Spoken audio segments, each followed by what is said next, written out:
Gros mouton. Alors il y a le gros mouton, il y a les deux piquettes là qui ont un an, la Salomé et Sacha. Il y a 4 ou 5 pois.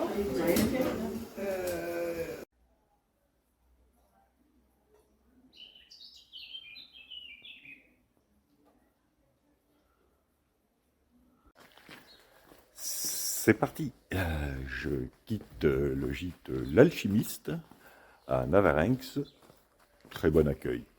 Super. Et pour 20 km jusqu'à Etchari-Arouet. Donc 20 km, ça va. Ça va être cool. Sous un ciel gris. De Douvres.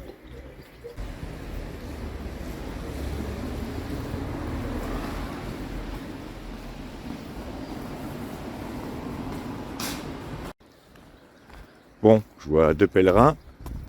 C'est que je dois être sur le bon chemin. Je bouge pas beaucoup par contre.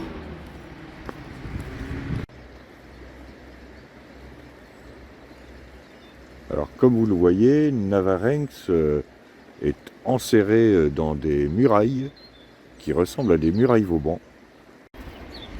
Mais ce n'est pas Vauban qui les a construites. Celui qui les a conçues, c'est un architecte du nom de Fabrizio Siciliano, entre 1538 et 1549. Voilà, c'était la minute historique de cette étape.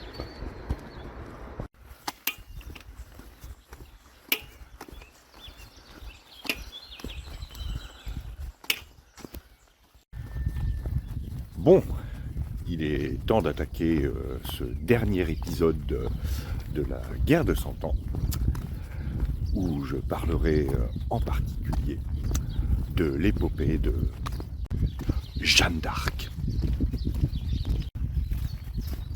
Jeanne d'Arc naît vers 1412 dans le village de Domrémy, aux marches de la Lorraine, c'est-à-dire loin, loin, loin à l'est.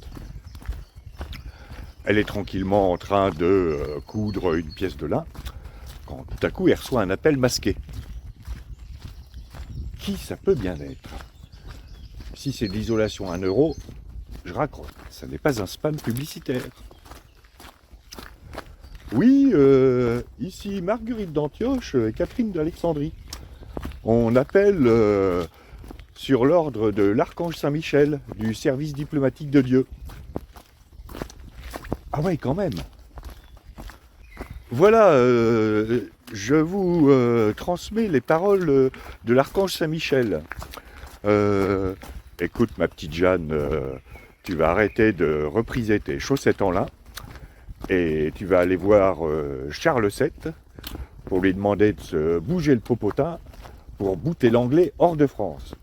Parce que les odeurs de mouton à la menthe, ça commence à se sentir jusqu'ici.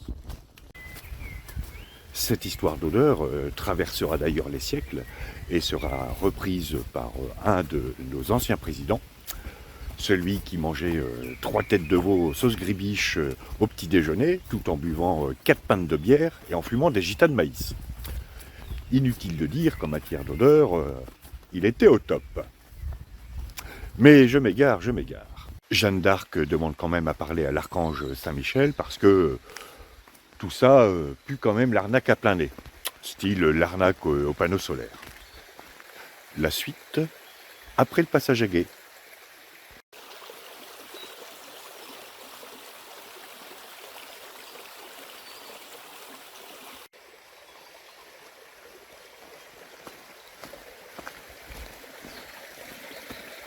Saint-Michel prend la ligne et confirme oui, Jeanne, c'est bien toi qui as été choisie pour aller bouter l'anglais hors de France.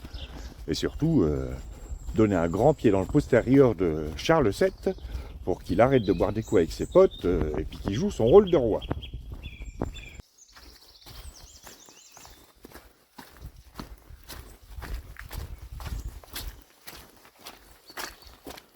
En 1428, Jeanne d'Arc part donc pour Neufchâteau. Départ favorisé, il est vrai, par l'incendie de Domrémy par des bandes armées. Tout ça, ça sent le coup fourré du service diplomatique.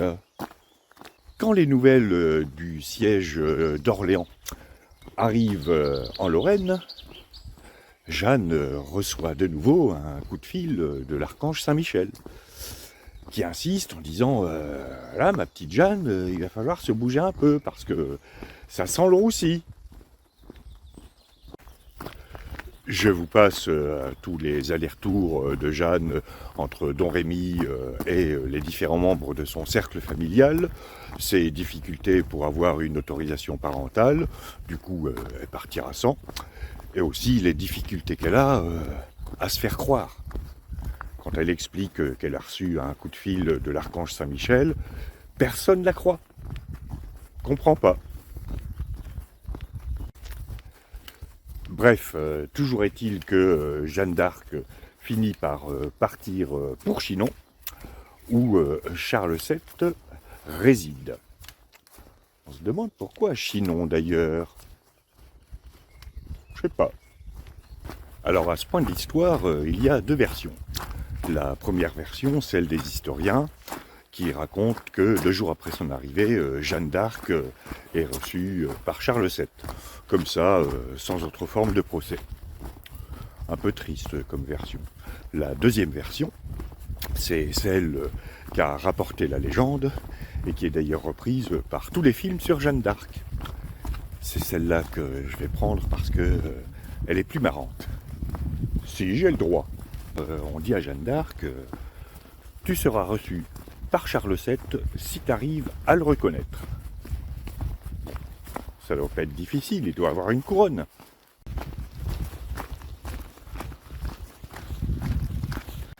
Jeanne d'Arc est donc conduite dans une grande salle où il y a un tas de bonhommes. Et là c'est le choc. Mince, ils ont tous des poches sous les yeux, une barbe de 3 jours, et ils ont des yeux de lapin russe. Ça va pas être facile. En plus, j'ai vu 2 barriques de Chinon éventrées à l'entrée de la salle. Parce que j'ai oublié de vous le dire, à Chinon, il y a aussi du bon vin. Il y a du pinard à Chinon. Encore du pinard. Jeanne d'Arc fait le tour de la salle. Elle dévisage les hommes les uns après les autres. Et soudain, elle s'arrête pile poil devant Charles VII. La suite après les vaches.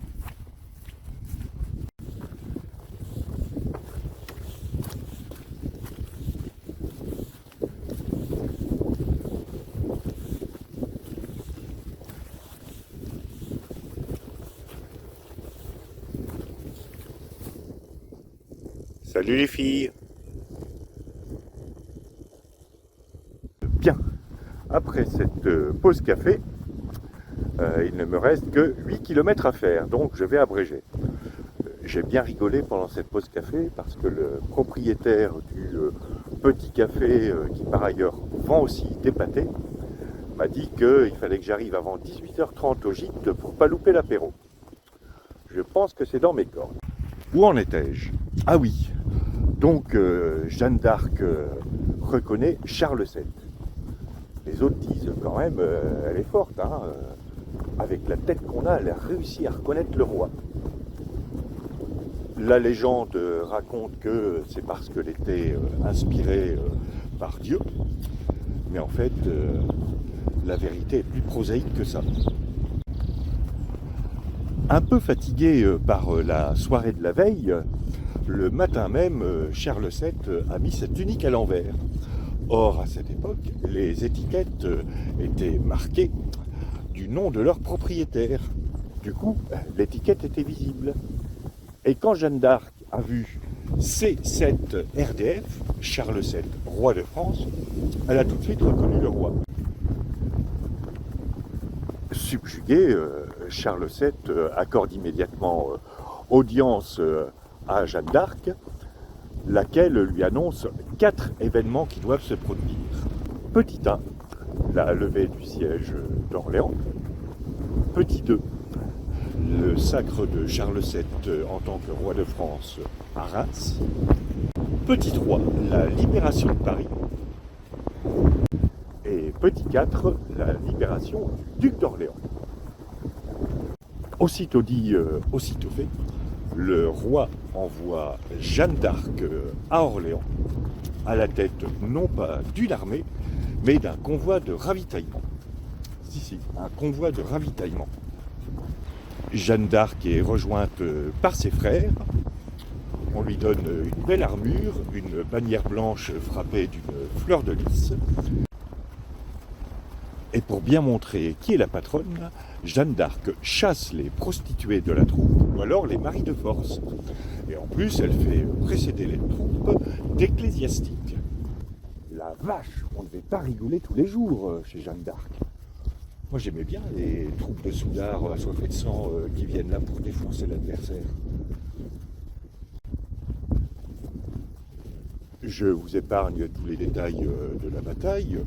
Toujours est-il que le siège d'Orléans est levé par les Anglais dans la nuit du 7 au 8 juin 1945.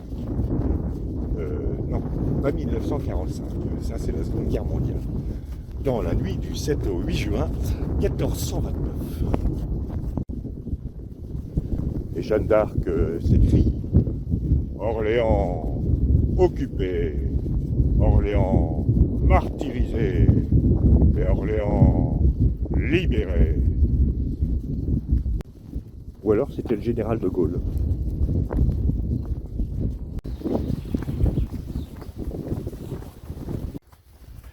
Jeanne d'Arc se rend ensuite à Loches, retrouver Charles VII, qui visite quelques châteaux de la Loire pendant que ses troupes se font massacrer par les Anglais, et le persuade d'aller se faire sacrer roi à Reims en lui tenant à peu près ses propos. Mon petit Charles, si tu vas te faire sacrer à Reims, je vais t'amener après chez un petit producteur de champagne dont tu me diras des nouvelles. Il n'en faut pas plus à Charles VII pour courir vers Reims, où il se fait sacrer roi de France par un archevêque dont j'ai oublié le nom. Sacré Jeanne. La suite, après la petite côte. À noter que Reims se situe à l'époque au cœur du territoire contrôlé par les Bourguignons, alliés des Anglais. C'est un peu comme si vous alliez crier « Vive le capitalisme mondialisé !» au milieu d'un congrès du Parti communiste présidé par Staline. Jeanne d'Arc et son armée se dirigent ensuite vers Paris, mais la libération de Paris échoue. Et Charles VII interdit toute attaque ultérieure sur Paris. Et l'armée se replie le long de la Loire. Petit joueur là-dessus, Charles VII. En 1430, Jeanne d'Arc, qui s'ennuie un peu sur les bords de la Loire, décide d'aller à Compiègne. Compiègne qui est assiégée par les Bourguignons, toujours alliés des Anglais. Elle se fait hélas capturer et elle est vendue aux Anglais le 21 novembre. Mince alors. Les Anglais l'amènent à Rouen, l'emprisonnent et le procès de Jeanne d'Arc a lieu en l'an de grâce 1431. Je ne vous lirai pas ici les minutes du procès. Toujours est-il qu'elle est accusée d'hérésie. Jugement confirmé par l'université de la Sorbonne. La Sorbonne qui en rate jamais une. On lui reproche entre autres de porter des habits d'homme, de s'en remettre au jugement de Dieu plutôt qu'à celui de l'Église militante, c'est-à-dire des porte-paroles officiels de Dieu. En gros, on lui reproche de ne pas suivre la ligne du parti. Déjà. Et on lui dit que les voix qu'elle entend sont inspirées par le démon. Manquait plus que celui-là. Elle est donc condamnée au bûcher, comme tous les hérétiques, et finira brûlée à Rouen le 31 mai 1431. Bien entendu, une fois le brasier éteint, les ecclésiastiques qui l'ont condamnée au bûcher retourneront religieusement à leur sermon aimez-vous les uns les autres, tu ne tueras point, tout ça, tout ça. En 1435, Charles VII finit par signer la paix avec les Bourguignons lors du traité d'Arras, ce qui prive les Anglais d'un allié précieux sur le continent. Dès lors, privé de cet allié, le reflux du perfide anglois est inexorable. Charles VII finit par reprendre Rouen et en 1453, la paix est signée avec les Anglais. C'est la fin de la guerre de 100 ans. Le pape ordonne de revoir le procès de Jeanne d'Arc en 1456. Et les conclusions de ce procès, qu'on pourra appeler procès en cassation, sont: les conclusions du procès de Jeanne d'Arc sont nulles, non avenues, sans valeur et sans effet. Sans effet, n'exagérons rien.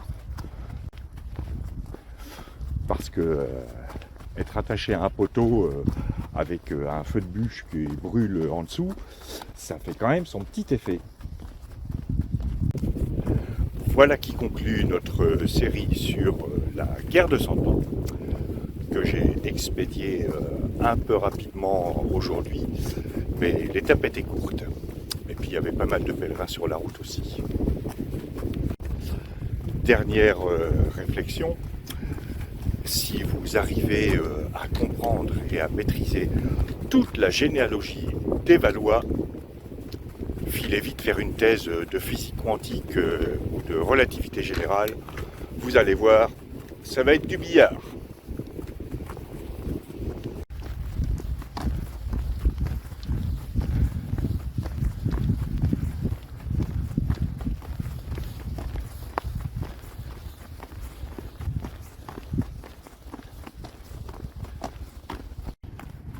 Et je terminerai cette étape par une petite minute sportive. Ouais. Ceci est un terrain de pelote basque. La pelote basque, c'est comme le jokari, sauf que à la place de l'élastique, on met un mur.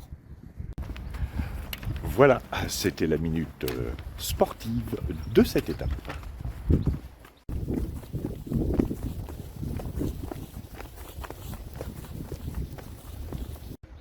Alors, si je comprends bien, à droite, c'est l'église, et à gauche, Saint-Jacques de Compostelle.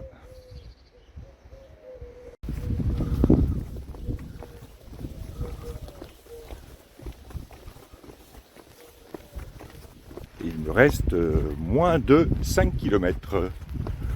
Cette étape aura vraiment été cool. En plus, je me suis pas mal arrêté. Les derniers kilomètres, ça va être avec un vent de face.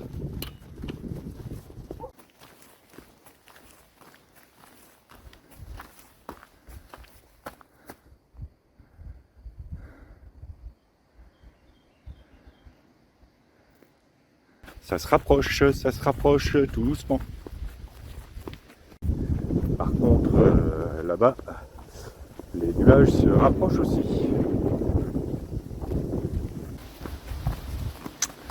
Bon, je ne dois plus être qu'à 1 km de la ferme Botegia. Je suis bien content que ce kilomètre se passe sur un chemin, et pas comme sur le goudron depuis je ne sais pas combien de kilomètres.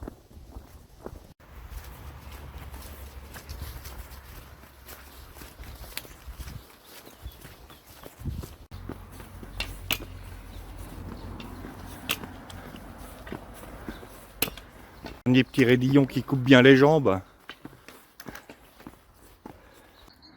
Voilà la fin de cette étape de 20 km qui a été très cool. Demain, une étape d'un peu plus de 20 km, faut que je vérifie. Mais en tout cas, elle en fera pas 30. Et en attendant, vous faites ça avec un carré de chocolat. Et je vous dis à demain pour de nouvelles aventures.